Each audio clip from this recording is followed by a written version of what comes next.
This is DW News Asia. Coming up today, Myanmar's Rohingya minority abandoned as refugees and losing hope. 6 years since being driven from their country by state-sponsored violence, Myanmar's Rohingya Muslims eke out a life in refugee camps. The majority are in Bangladesh and most see no chance of returning home. Plus, Indonesia battles a landfill fire in the country's most populous province. The blaze began earlier this week and already more than 60 people have been affected by the toxic fumes.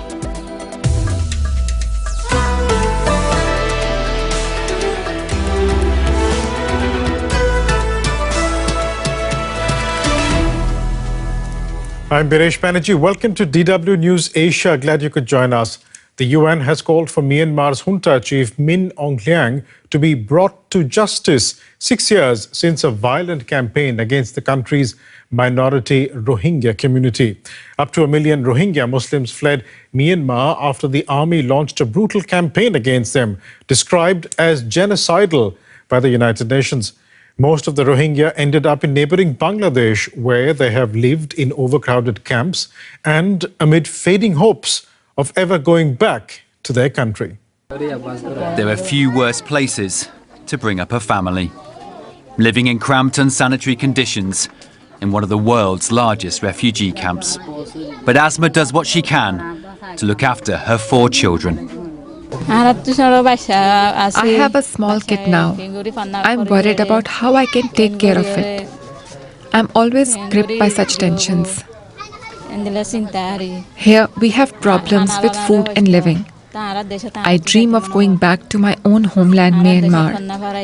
It's really very painful that I can't go back to my motherland for so long.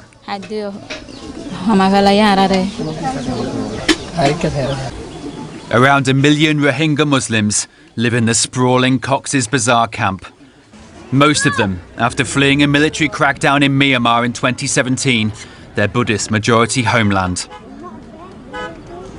Every day there are reminders of the makeshift nature of their lives, with hopes of one day returning to Myanmar fading as the years of exile grow. We are living here in congested rooms. Currently, there are 30 members of my family with children and grandchildren. It is very difficult to live with them in these small shanties.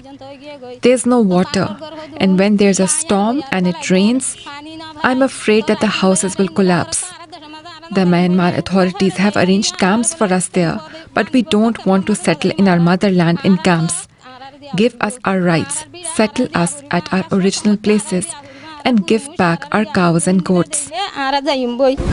Rights groups and the UN have criticised recent attempts by the Bangladeshi and Myanmar authorities to repatriate a small number of people.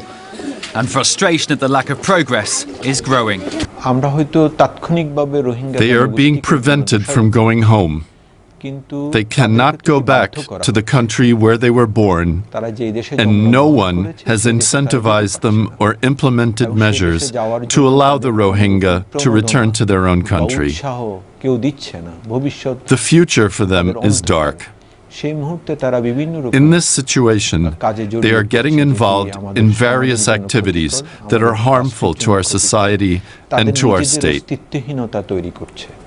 The only solution to this crisis is peaceful and dignified repatriation. Until then, the international community should help Bangladesh to ensure a dignified life here in Bangladesh.